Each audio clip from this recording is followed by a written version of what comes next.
Amén. Y así lo que tenemos que hacer, avivarlo. Y la mejor forma de avivarlo es esta, ¿no? Congregarnos, estar alabando su nombre, cantándole de todo nuestro corazón, leyendo su palabra, alimentándonos de esa palabra y animándonos los unos a los otros, ¿no? Porque esta es la comunión a la cual nos llamó el Señor, justamente, ¿no? Que estemos unánimes en su casa. Es ahí donde el Señor derrama la vida eterna y bendición sobre nuestra vida. Mira, quería compartir, hablando de esto, ¿no? De que no se tiene que apagar el fuego. Cuando termina el libro de los Hechos, el capítulo 28 vamos a leer, y vamos a leer desde el versículo 23 hasta el final. Porque si hay un hombre que no se le apagó el fuego en ningún momento, es Pablo. ¿Amén? Y después lo vamos a ver cuando le escribe a Timoteo. ¿Me escuchan bien así? ¿No? ¿Más o menos? Ahí sí. Entonces vamos a hacer como siempre. Cuando le escribe a Timoteo, justamente él habla de que peleó la buena batalla, ¿no? Que acabó su carrera, después de todas las cosas que él vivió. Vamos a leer la última parte, porque me despertaba el Señor justamente con este pasaje. Y habiéndole señalado un día, vinieron a él muchos a la posada, a los cuales le declaraba y les testificaba el reino de Dios desde la mañana hasta la tarde, persuadiéndoles acerca de Jesús, tanto por la ley de Moisés como por los profetas. Y algunos asentían a lo que se decía, pero otros no creían. Y como no estuviesen de acuerdo entre sí, al retirarse, les dijo Pablo esta palabra: bien habló el Espíritu Santo por medio del profeta Isaías a nuestros padres, diciendo: ve a este pueblo y diles, de oído oiréis y no entenderéis, y viendo veréis y no percibiréis, porque el corazón de este pueblo se ha engrosado, y con los oídos oyeron pesadamente, y sus ojos han cerrado, para que no vean con los ojos, y oigan con los oídos, y entiendan de corazón, y se conviertan y yo los sane. Sabed pues que a los gentiles es enviada esta salvación de Dios, y ellos oirán. Y cuando hubo dicho esto, los judíos se fueron, teniendo gran discusión entre sí. Y Pablo permaneció 2 años enteros en una casa alquilada, y recibía a todos los que a él venían, predicando el reino de Dios y enseñando acerca del Señor Jesucristo, abiertamente y sin impedimento. Amén. Gracias, Padre, Señor, te alabamos, te bendecimos, te damos gracias por tu palabra y te pido que sea tu Santo Espíritu que traiga este mensaje a nuestra vida, que prepare nuestros corazones, Señor, para que podamos oír bien como tenemos que oír, no pesadamente, y que tengamos un corazón abierto para que esta palabra dé el fruto de nuestra vida. Te lo pido en el precioso nombre de Jesucristo. Amén, amén y amén. Gracias, Señor. Gloria a tu nombre. Gracias. Los invito a tomar asiento.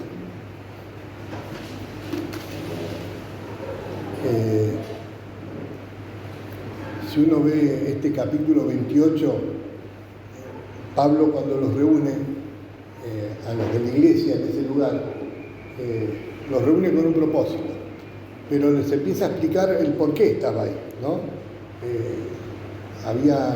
Lo habían acusado falsamente los judíos ahí en Jerusalén, y él, como veía cómo estaba la cosa, peló ante el César. Entonces, como era ciudadano romano, lo llevaron a Roma. Tuvo una travesía bastante dificultosa. La nave que iban se hundió, pero Dios hizo un milagro y no pereció ninguno de los que estaban ahí. Llegó a una isla que se llamaba Malta y lo picó una víbora venenosa, porque todos estaban esperando que se muriese, que se hinchase y muriese, y no se murió. Y llegó a Roma, pero preso. Tenía que ir a la cárcel. Pero Dios obró de tal forma que en lugar de ese primer encarcelamiento, en lugar de estar en la cárcel, lo pusieron en una casa, en cadenas. Yo me lo imagino ahora en este tiempo cuando mandan a los detenidos a las casas, que lo ponen en una pulsera en los tobillos, pero se mueven por donde quieren, por lo visto. Pero él estaba en cadenas. Yo ahora no lo encuentro acá el versículo.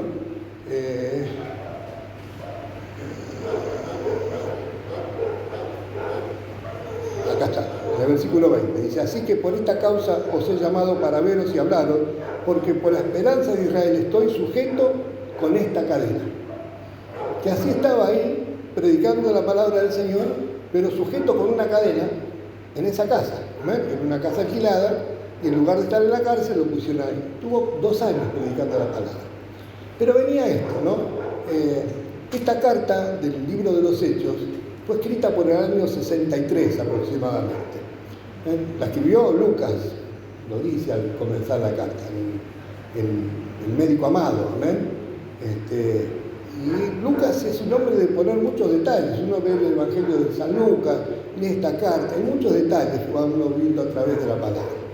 El libro de los Hechos es un libro que termina, parece inconcluso, ¿no? Porque generalmente todas las cartas, ustedes si las leen en la Biblia van a ver que hay una salutación al final.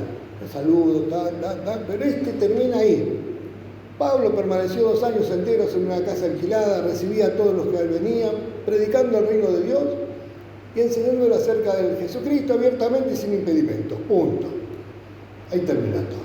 Muchos dicen que este libro de los Hechos bien tenía que haber sido llamado no Hechos de los Apóstoles, sino los Hechos del Espíritu Santo a través de los apóstoles, ¿no?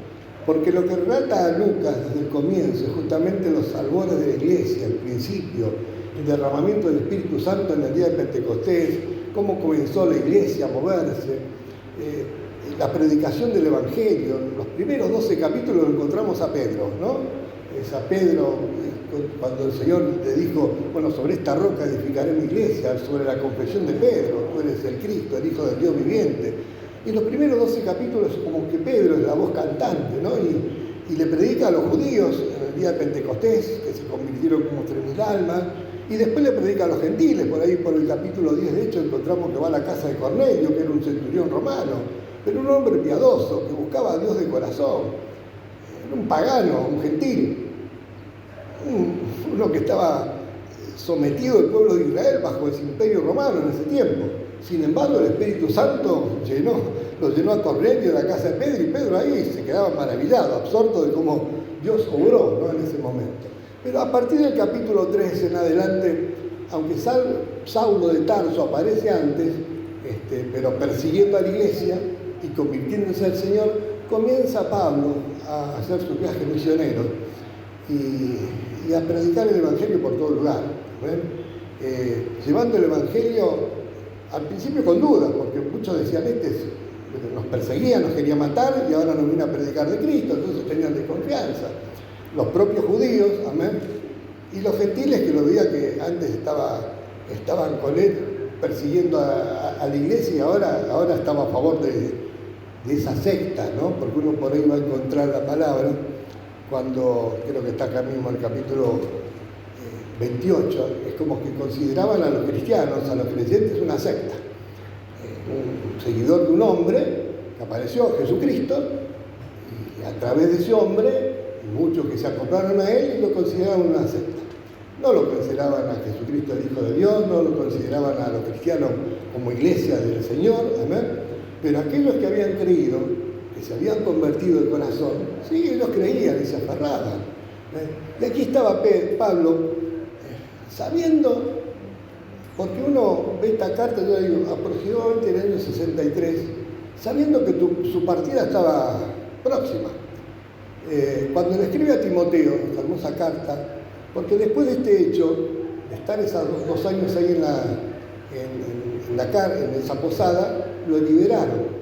Estuvo unos 3 años, 4 años que salió, parece que visitó España, hay un texto romano que podría afirmar eso, pero después lo volvieron a encarcelar.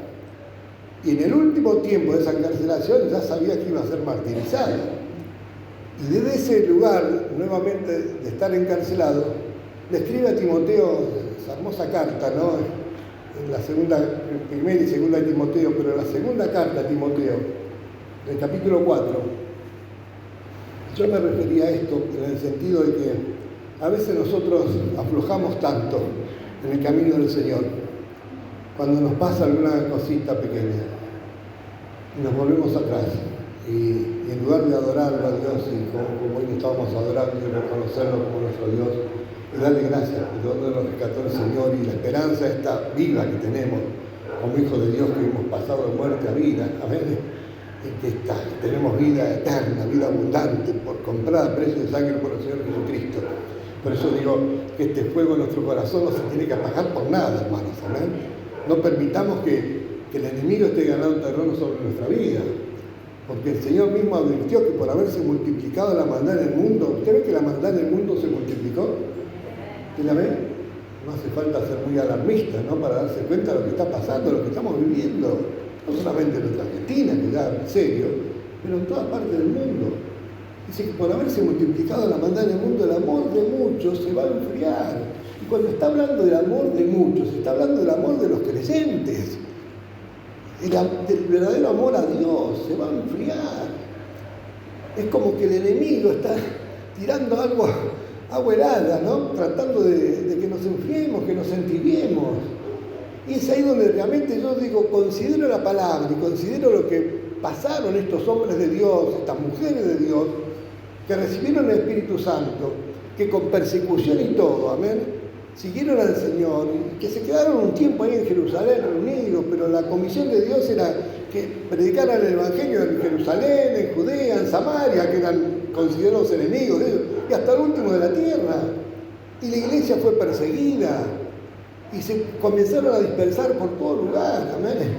Y Pablo, que perseguía a la iglesia, fue convertido por el Señor, y se convirtió de tal forma que llegó a decir, ya no vivo yo, más el que vive en mí es Cristo, porque se había encontrado con el verdadero Dios, se había encontrado con el Señor.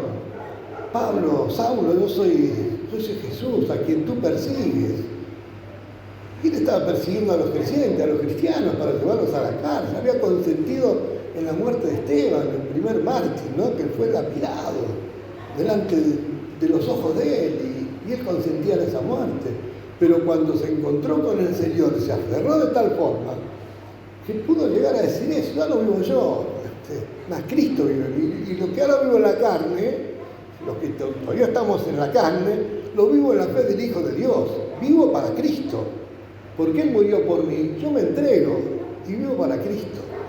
Y cuando llama a estos ancianos, llama a los judíos para contarles, amén, todo lo que había pasado, que estaba en cadenas, pero por causa de la palabra del Señor, no porque era un malhechor, no porque era un asesino, no porque era un estafador, sino por hablar del Cristo, por hablar del Señor, por presentar el Evangelio, por plantar en todo lugar que iba la palabra de Dios, por fundar iglesias, amén. El fundamento lo ponía Él, yo planté, decía, ¿no? Apolo regó, otros venían atrás con la palabra, pero el crecimiento lo va dando Dios. Y esto es lo que fue haciendo Dios a través de todo ese tiempo, levantando iglesias con hombres, mujeres, consagrados al Señor, que renacían a esta nueva esperanza de vida, pero que afirmaron su vida en el Señor. Pero tenían que sufrir todo esto, persecuciones, amén. Acá no cuenta la palabra de Dios, pero si uno lee la historia, narra que después, en su segundo encarcelamiento, en tiempo de Nerón, por allá por el año 67, Pablo fue decapitado. Le cortaron la cabeza a este hombre de Dios. Pedro tampoco lo cuenta la palabra de Dios, pero según la historia, y está reflejada en la historia, amén, no tenemos por qué no creerlo, fue crucificado, pero pidió ser crucificado cabeza abajo, porque no quería morir, no se consideraba digno de morir como su Señor. Estos hombres de Dios fueron martirizados, pero lucharon por el Evangelio. Entregaron su vida por el Evangelio. Hoy estaba diciendo, ¿no?, que estaba escuchando a las hermanas, estás en mi ADN, ¿no? Y aunque tenga que morir, aunque tenga que, te voy a seguir alabando allá en tu presencia. Y a veces como hijos de Dios nosotros nos enfriamos o nos volvemos atrás por pequeñeces, hermanos, por cosas que no tienen absolutamente nada que ver con el Evangelio ni con Dios. Por cosas personales muchas veces, ¿no? Porque nos enojamos con fulano, con vengano, porque tenemos problemas en la familia, porque tenemos problemas en el trabajo, porque tenemos problemas acá, por lo que fuere. Cuando a Dios lo tenemos que poner sobre todo eso. Sobre todo eso. porque Dios está sobre todo eso, y Dios está mirando de los cielos, y nos está viendo, y nos está mirando, y nos está amando, y entregó a su Hijo por nosotros, para que nosotros no suframos, para que nosotros tengamos la esperanza viva de que un día vamos a estar en la gloria con Él, compartiendo las mansiones celestiales. Y eso nadie nos lo va a poder quitar. Nadie, porque estamos en la mano de Dios. Solamente nosotros. Solamente nosotros. Pablo decía, ten cuidado de ti mismo. No decía, ten cuidado de los ladrones, ten cuidado de aquellos mentirosos, ten cuidado de los obreros fraudulentos, ten cuidado de los gobiernos, ten cuidado del imperio que está, ten cuidado de la situación, ten cuidado de ti mismo. Nosotros somos los principales responsables de no perder esto. ¿Ven? Y quería compartir lo que le escribe a Timoteo en el capítulo 4, porque siempre, a mí me tocó creo que muchas veces lo prediqué, pero vamos a hacerlo rápidamente. Te encarezco delante de Dios, dice, y del Señor Jesucristo, que juzgará a los vivos y a los muertos en su manifestación y en su reino, que predique la palabra, que instes a tiempo y fuera de tiempo, redarguye, reprende, exhorta con toda paciencia y doctrina, porque vendrá tiempo cuando no sufrirán la sana doctrina, sino que teniendo comezón de oír se amontonarán maestros conforme a sus propias concupiscencias y se apartarán de la verdad el oído y se volverán a las fábulas. Esto es lo que estamos viviendo muchas veces. Hablan de evangelio y yo lo pongo entre comillas, ¿no? Porque el verdadero evangelio es la palabra de Dios, hermano. A esto no le podemos añadir ni quitar nada. Cuando le predican solamente un evangelio de prosperidad, de bienestar y de que usted siga igual, porque Dios lo ama igual y qué sé yo, bueno, tenga cuidado. Porque el evangelio que yo conozco habla de un cambio, habla de un arrepentimiento de corazón delante de Dios, de darle la espalda al mundo y volvernos hacia Dios para consagrar nuestra vida al Señor y tratar de agradarle en todo lo que hagamos. Amén. Esto. Y un evangelio que no nos promete un camino de rosas, que no nos promete que todo nos va a salir bien, pero que sí nos promete que Dios va a estar con nosotros todos los días hasta el fin del mundo. Y en los momentos más difíciles podemos dar testimonio de que Dios está, hermano, de que Dios nos sostiene. Este es el evangelio. Con Cristo como fundamento de nuestra vida, que nuestra casa tiene que estar fundada sobre la roca que es Cristo, como el andamiaje, como la piedra angular que sostiene el edificio, que sostiene toda nuestra vida, y como la cabeza que nos tiene que dirigir, la cabeza de mando a la cual tenemos que sujetarnos y obedecerle a través de la palabra, a través de su Santo Espíritu. Este es el Evangelio. ¿Ven? Creer en Jesucristo para salvación, para perdón de los pecados, pero arrepentirme de corazón para no volver a caer en lo mismo y vivir una vida consagrada, entregada a Él. Amén. Con diligencia, con fervor, con amor, con adoración, amén, con paciencia, pero con esa esperanza viva que nos da el Señor a través de su palabra, amén. Pero esto va a llegar un momento que es ahora, amén, que va a haber maestros fraudulentos y que van a presentar cosas irrisorias, amén, pero tú sé sobrio en todo, soporta las aflicciones, haz obra de evangelista, cumple tu ministerio. Esto es lo que tenía que hacer Timoteo, al cual Pablo dejó en Éfeso, la iglesia que él había fundado y estuvo trabajando en ella por 2 años, casi 3 años durante su ministerio. Dice, porque yo ya estoy para ser sacrificado. Y ya sabía el apóstol lo que le esperaba. Amén. Pero mire esto, yo digo, esto lo hago mío. He peleado la buena batalla, he acabado la carrera, he guardado la fe. Por lo demás me está guardada la corona de justicia, la cual me dará el Señor juez justo en aquel día, no solo a mí, sino también a todos los que aman su venida. Le pudieron haber cortado la cabeza, hermanos, ¿no?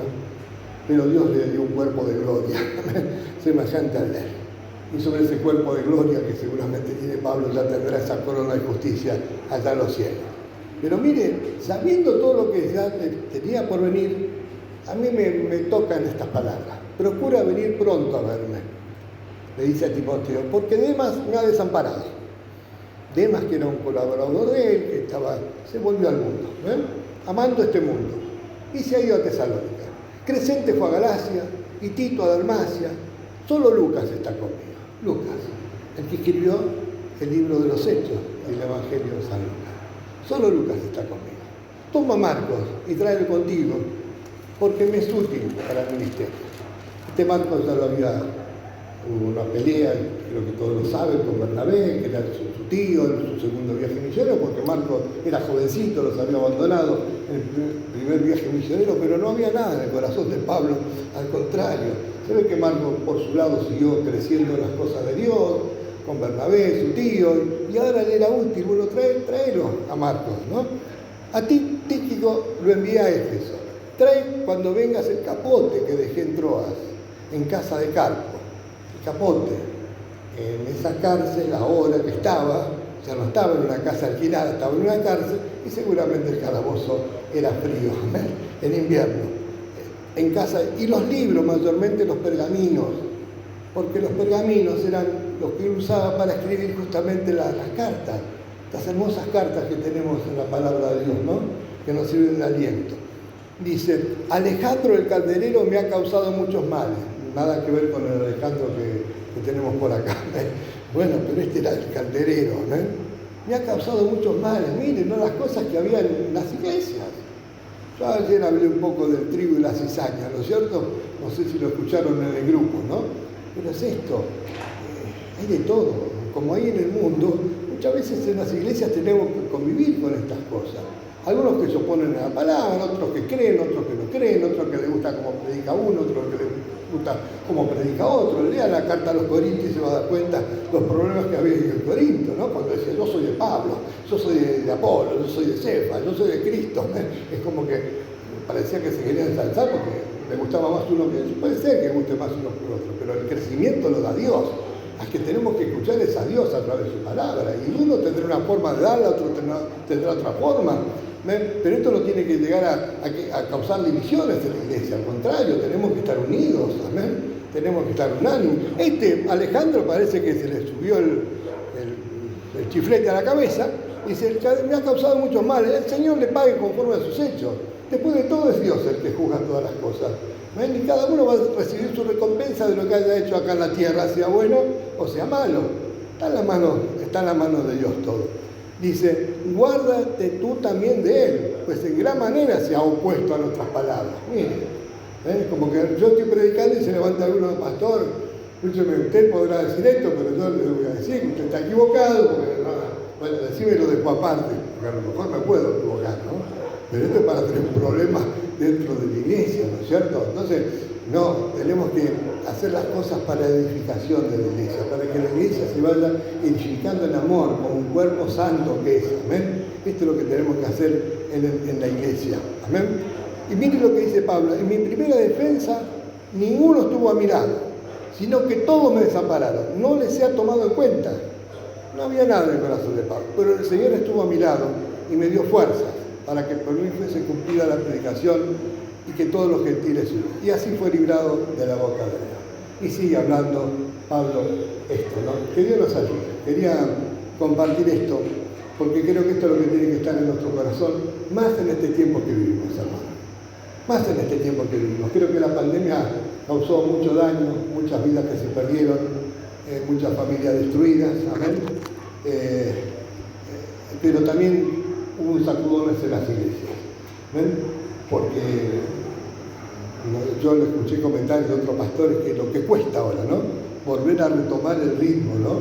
Es como aquel que, no sé si usted alguna buena calle, sé que hay alguien que practica ejercicio, ¿no es cierto? Ejercitación con el cuerpo. Pero yo lo hice mucho tiempo cuando era jovencito, después ya se me fueron pasando los años encima, pero uno estaba en el ritmo y daba con las pesas, con el ejercicio, pero dejaba una semana, lo dejaba 15 días, y después para retomar, ahí costaba, ¿no? Costaba. Y tenía que otra vez volver a entrenar y empezaban otra vez los dolores, bueno, hasta que uno se iba acostumbrando, pero costaba. Entonces, mientras uno estaba en la práctica, iba fenómeno, ¿no? Miren, practique el ejercicio del Evangelio, practique el ejercicio de la palabra. Porque a veces cuando uno se va descuidando y lo va dejando, después cuesta retomar, cuesta. Pasa en lo físico, pero pasa también en lo espiritual esto, ¿no? Así que Dios nos ayude para ejercitarnos bien. Pablo decía a Timoteo que se ejercite en la fe, en la piedad, ¿no? En el ministerio, que realmente ponga por obra todo lo que había recibido. Que como iglesia de Cristo lo podamos hacer, que no nos enfriemos, que no nos dejemos avasallar por este tiempo que vivimos, sino que realmente pongamos manos a la obra, amén, que pongamos manos a la obra. Y lo que nos pide el Señor, mire, no es un esfuerzo físico, amén, quizás nos pide un esfuerzo espiritual, ¿no? ¿Qué le decía a Josué? Esfuérzate y sé valiente, esfuérzate y sé valiente. Yo te voy a prosperar, te voy a bendecir, te voy a acompañar, no te voy a dejar, no te voy a desamparar, pero esforzate, Josué, y sé valiente, para guardar y hacer conforme a todo lo que está escrito. Porque entonces vas a hacer prosperar tu camino y todo te saldrá bien. ¿Amén? Quizás este tiempo que tenemos que esforzarnos, ser valientes por poner por obra la palabra, por amar a Dios con toda nuestra fuerza, por mantenernos firmes en este hermoso camino que nos llamó el Señor, y por acompañarnos, por alentarnos los unos a los otros, amén, para la edificación del cuerpo de Cristo, hermanos, amén. Que así yo los aliento, tomemos ejemplos, tomemos los buenos ejemplos que encontramos en la palabra de Dios para decir, Señor, que lo que a veces me quejo, pero hay otro que sufrió mucho más que yo, ¿no? Me quejo de balde, y no me doy cuenta de todas las bendiciones, ¿no? Que me diste, que me das, y por fe sé que me vas a seguir dando en mi vida. ¿Amén? Los invito a estar de pie, vamos a darle gracias al Señor. Señor, te alabamos, te bendecimos, te glorificamos, te damos gracias por esta vida abundante, te damos gracias y ayúdanos, Señor. Ayúdanos para enfrentar esta batalla que tenemos seguramente día a día en nuestra vida, ¿amén? Pero que podamos pelear esta buena batalla y habiendo acabado todo estar firme, bendito Dios. Nos ponemos en tus manos y que tu Santo Espíritu complete esta buena obra que has comenzado en cada uno de nosotros, Señor. Te lo pido en el glorioso, pero en el poderoso nombre de Jesucristo. Y te doy gracias, Señor, para la gloria de tu nombre. Amén, amén y amén. Gracias, Señor, gloria a tu nombre. Gracias. Vamos a cantarle al Señor.